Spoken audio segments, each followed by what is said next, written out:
Oh, shit! O canal das planilhas. Este é o segundo vídeo do projeto Agenda de Contatos. Vou mostrar como podemos melhorar ainda mais a função ProCV, associando ela com outras fórmulas. Como exemplo, vou usar as funções corresp e seerro. Ensinarei primeiro como utilizar a função corresp, que em inglês é usada como match.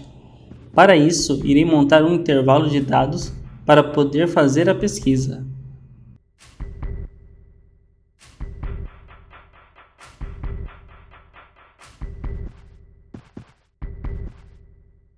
Agora vou colocar os rótulos dos dados que iremos procurar neste intervalo.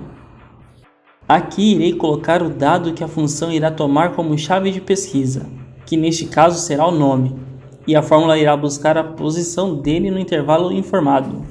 Assim como a função VLOOKUP, a corresp, ou match em inglês, também é uma fórmula de pesquisa, só que neste caso ela retornará a posição da chave de pesquisa no intervalo informado.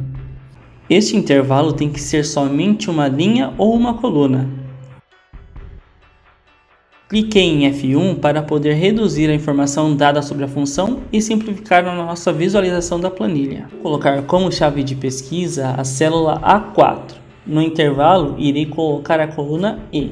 Para isso, é só digitar E, que ele leva em consideração toda a coluna. O tipo de pesquisa é o mesmo que a opção classificada da função VLOOKUP, onde o valor padrão é 1, que usamos quando a planilha é classificada em ordem crescente ou decrescente, e 0 para quando a planilha não é classificada. Na maioria dos casos, utilizamos 0 ou false. Como podem ver, ele mostra a posição de cada nome na coluna E, contando a partir da célula E1. Agora vou mostrar um exemplo de pesquisa em linha. Neste caso, trocarei a referência de A4 para a célula B3 e o intervalo de E para a linha 1, que vai de E1 a G1. Para representar isso, colocamos E1, G1. Dessa forma, ele identificou que idade está na segunda célula do intervalo informado. Se alterarmos B3 para C3, a função irá mostrar que um mês está na terceira célula do intervalo informado.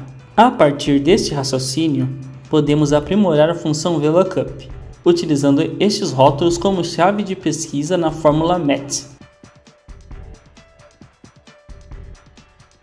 Farei a função VLOOKUP e tomarei como chave a célula A4, o intervalo de E a G. O índice vamos utilizar o número 2 para indicar que é a segunda coluna e vamos colocar 0 para informar que não está classificado. Com isto, a função me retornou a idade referente à chave de pesquisa. Vou fazer novamente a função VLOOKUP, com as mesmas referências de chave e intervalo, alterando somente o índice para agora buscar o valor na terceira coluna e assim retornar o mês referente à chave buscada. Porém, como não associamos o rótulo na função, se alterarmos eles, não irão interferir na função inserida. Para resolver isso, vou substituir o valor indicado no índice pela função match e vou usar a célula B3 como chave. No intervalo, vou colocar a linha referente ao cabeçalho de dados do intervalo e 0 que indica que os dados não estão classificados. Com isso, se alterarmos o rótulo, o valor da função será atualizado de acordo com o informado. Vou fazer este aprimoramento também nessa célula.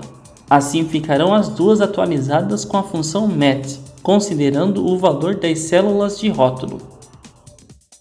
Como podem ver, caso não tenha o dado informado na planilha, retorna um erro. Então vou mostrar agora como tratar este erro. Para isso, vou implementar a função seerro. Como utilizo as funções em inglês, seerro é if error. Para saber por que uso as funções em língua inglesa, assista a primeira aula deste projeto e lá explico o motivo e como usamos de forma simples e prática a função ProCV. Para adicionar a função, insira um espaço antes da fórmula VLOOKUP e coloco a função if error. Abro parênteses para indicar o início da função. Esta é uma função simples, que só precisa de duas informações: o valor que deverá mostrar caso não retorne erro, que neste caso é a nossa função VLOOKUP, e o valor que deverá retornar caso tenha algum erro na busca. Neste caso, vou colocar a informação não há dados. Sempre que inserimos algum texto dentro de fórmulas, ele tem que estar entre aspas simples ou duplas, para que a função identifique como um string, isto é, em formato de texto. Vou fazer o mesmo nesta outra célula.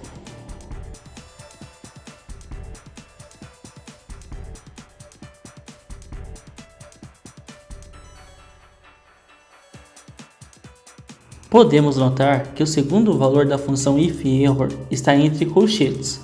Isto quer dizer que é opcional. Por padrão, ele retorna um valor vazio. Vou fazer isso nessa célula para exemplificar. Agora temos uma função de busca mais refinada e podemos utilizar dois parâmetros para pesquisa por causa da inclusão da função MET, além de conter uma função que retorna os erros de uma forma mais simplificada ao usuário, que é a função ifError. Estas funções estão disponíveis em todas as planilhas tradicionais. Na próxima aula vou ensinar uma função que se baseia em condições. Sabe de qual estou falando? Não perca o conteúdo do próximo vídeo, pois irei mostrar como aprimorar ainda mais a função VLOOKUP. Espero que tenham gostado deste vídeo. Não esqueça de deixar o seu like, se inscrever no canal e ativar o sininho para ser notificado assim que sair novos conteúdos.